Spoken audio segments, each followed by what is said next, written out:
কলেজের main building এর 4 তলার ছাদের উপরে একাধিক স্মার্ট রুম, স্মার্ট ক্লাসরুমের পাশাপাশি দুটি বেডরুমও রয়েছে।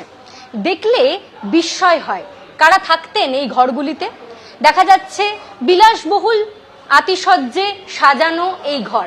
একদিকে শীতাতপ নিয়ন্ত্রিত, রয়েছে এয়ার কন্ডিশনার মেশিন এবং তারই সঙ্গে দামি চেয়ার, টেবিল, খাট, খাটে গদি এবং তারই সঙ্গে আলমারি। বাথরুম দেখলেও একদম চক্ষু চড়ক গাছ হওয়ার জোগাড়। বাথরুমে একাধিক অত্যাধুনিক ব্যবস্থার টয়লেট্রিজ এবং দেখা যাচ্ছে যে আলমারি থেকে শুরু করে খাট, বিছানা সবকিছুর বন্দোবস্ত রয়েছে। শুধুমাত্র একটি ঘর নয়, তার পাশে আরও একটি ঘর। সেই ঘরেও দেখা যাচ্ছে এসি থেকে শুরু করে মডারেটেড মানে অর্থাৎ কাস্টমাইজড ওয়ালপেপার দেওয়া, দরজা অত্যাধুনিক এবং তার সঙ্গে আলমারি সহ খাট, বিছানা প্রত্যেকটা জিনিস।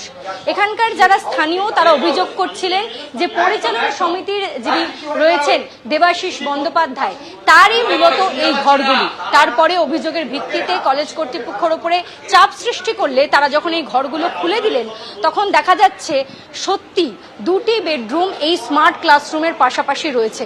কারা ব্যবহার করতেন এই রুমগুলি? এটা দেবাশিস ব্যানার্জি এবং শিবাশিস ব্যানার্জি দুজনে ব্যবহার করতো এই রুমটাকে। কারা? তারা এই কলেজের যে গভর্নিং বডিতে রয়েছে, ছিলেন, এখন আর নেই তারা। শিবাশিস ব্যানার্জি গেস্ট লেকচারার ছিল, উনি ওনার ছেলে হন, উনি লয়ের গেস্ট লেকচারার ছিলেন, বাট ওনারা বাপ বেটা মিলে পুরো কলেজটাকে এইভাবে চালাতেন।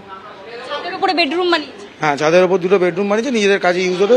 জানাই যাচ্ছে এখানকার স্থানীয়রা যেমনটা বলছেন যে দুটি ঘর মূলত পরিচালন সমিতির যারা রয়েছেন দেবাশিস বন্দ্যোপাধ্যায় এবং তার ছেলে শিবাশিস বন্দ্যোপাধ্যায় তারা ব্যবহার করতেন।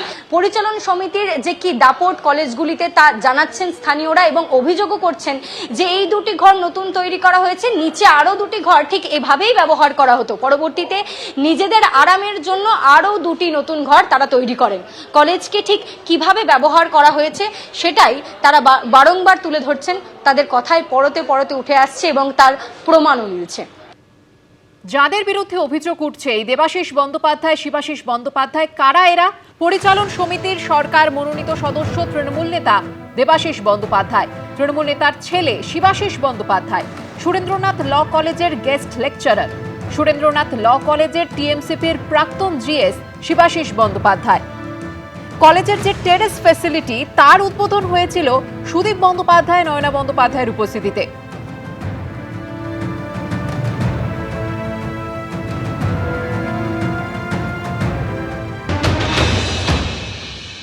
তিনটে কলেজ মিলে আমরা ব্যবহার করি।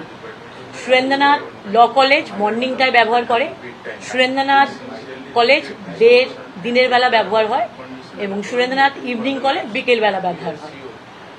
এই তিনটে কলেজে গত 2011 সালের পর থেকেই হচ্ছে গভর্নমেন্ট নমিনি হিসাবে বা গভর্নমেন্টের পক্ষ থেকে রিপ্রেজেন্টেটিভ হিসাবে দেবাশিস ব্যানার্জি এখানে যোগাযোগে ছিলেন। আর কি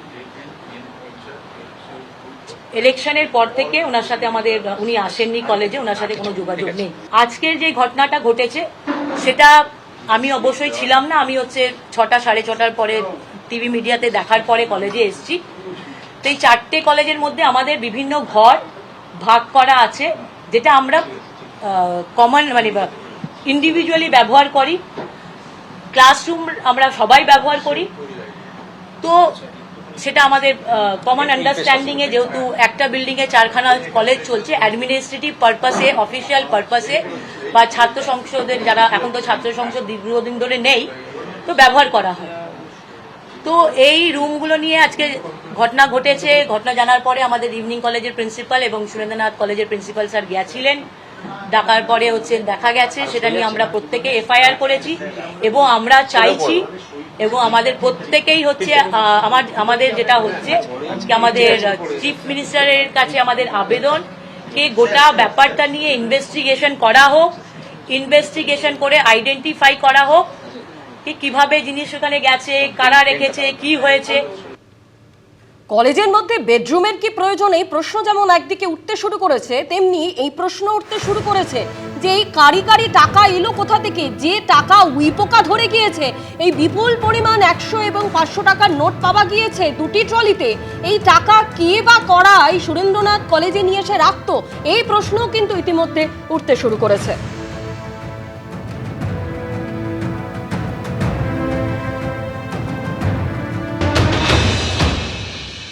এটা তো স্বাভাবিক আছে, এই যে কান কাটা দেবু, দেবাশিস, শুভাশিস, শিবাশিস, যাই হোক, এদের তো এটা বড় নেক্সাস 15 বছর ধরে চলছিল। টাকা রাখা, তার মধ্যে টাকাতে উই ধরা, মানে মোটামুটি 5-6 বছরের পুরনো পাপ আছে। 5-6 বছর পুরনো পাপ এই এদের জামানাতেই হয়েছে। তৃণমূল কংগ্রেসের যে ইউনিয়ন রুম, তাতে ফেস্টের নামেতে টাকা তোলা, অ্যাডমিশনের নামে টাকা তোলা, তারপরেতে বিভিন্ন রিক্রুটমেন্টের নামেতে টাকা তোলা, এগুলোই চলছে। এতে সেই টাকাগুলো রেখে হয়তো ভুলেই গেছে তারা, যেখানেতে এত সংখ্যায় টাকা বা এত অ্যামাউন্টে টাকা রাখা আছে। ভুলে যখন গেছে তো স্বাভাবিক উই পোকা লেগে গেছে, কিন্তু ওদের তো আর টাকার অভাব নেই, সেই জন্য টাকা আনাগোনা চলতে থাকতো। এই দুটো ট্রলি হয়তো ভুলে গেছে। এবিপি আনন্দ, এগিয়ে থাকে, এগিয়ে রাখে।